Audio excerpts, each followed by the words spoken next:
എല്ലാവർക്കും ജയാസ് കിച്ചണിലേക്ക് സ്വാഗതം.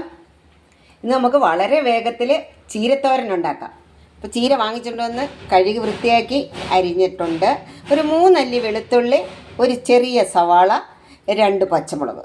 അപ്പോൾ ഇത്രയും ഞാൻ അരിഞ്ഞ് പാത്രത്തിൽ വെച്ചിട്ടുണ്ട്. ഇനി ഇതിന് വേണ്ടത് നമ്മുടെ കൈക്ക് ഒരു പിടി തേങ്ങ, കൂടുതൽ വേണ്ട, ഒരു പിടി തേങ്ങ. അപ്പോൾ ഈ ഒരു പിടി തേങ്ങയുടെ ആവശ്യമുള്ളൂ ഈ ഒരു തോരന്. പിന്നെ വേണ്ടത് കുറച്ചുപ്പ്. അപ്പോൾ ഇലക്കറികൾക്ക് ഉപ്പ് വളരെ കുറച്ചേ ഇടാവുള്ളൂ.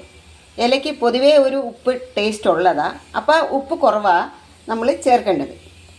അപ്പോൾ ഇതെല്ലാം കൂടെ ഒന്ന് ഞവടി, നല്ലതുപോലെ ഞവടിയിട്ട് ഒരു ചീനിച്ചട്ടിയിലിട്ടിട്ട് ഇത് വേവാനും വേണ്ടിയുള്ള ഒരു 1/2 ഗ്ലാസ് വെള്ളം ഒഴിച്ചൊന്ന് വേവിച്ചെടുക്കാം.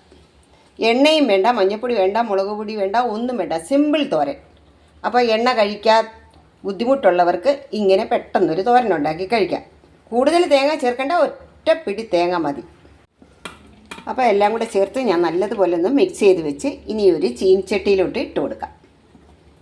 വലിയ താമസമൊന്നും ഇല്ലാതെ ചീരത്തോരൻ വളരെ വേഗത്തിൽ ഉണ്ടാക്കി കഴിക്കാം. ബാച്ചിലേഴ്സിന് ഈസി ആയിട്ട് ഉണ്ടാക്കാവുന്ന ഒരു തോരനാണ്. അപ്പോൾ ഇത് നമ്മുടെ ഈ കൈയൊക്കെ ഒന്ന് കഴുകി ഒഴിച്ച്, അധികം വെള്ളം വേണ്ട, 1/2 ഗ്ലാസ് ഞാൻ പറഞ്ഞെങ്കിലും അത്രയും വേണ്ട. ഇതൊന്ന് ആവി കൊണ്ടാൽ മതി, പെട്ടെന്ന് വെന്ത് കിട്ടും.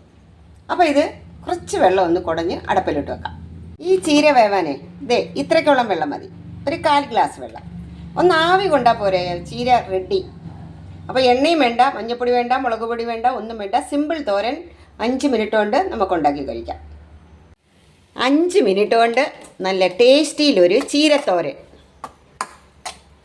ആർക്കും ചെയ്യാവുന്നതാണ്. ബാച്ചിലേഴ്സിന് പ്രത്യേകിച്ചും വളരെ വേഗത്തിൽ ചീരത്തോരൻ കഴിക്കണമെങ്കിൽ ഇങ്ങനെ ചെയ്താൽ മതി. ആ ചീരയൊന്ന് കഴുകി വൃത്തിയാക്കി അരിയുന്ന താമസമേ ഉള്ളൂ. 5 മിനിറ്റ് കൊണ്ട് നമുക്ക് ചൂടോടെ ടേസ്റ്റിൽ ചീരത്തോരൻ കഴിക്കാം. അപ്പോൾ എല്ലാവരും ഇതുപോലെ ഒന്ന് ട്രൈ ചെയ്യണം.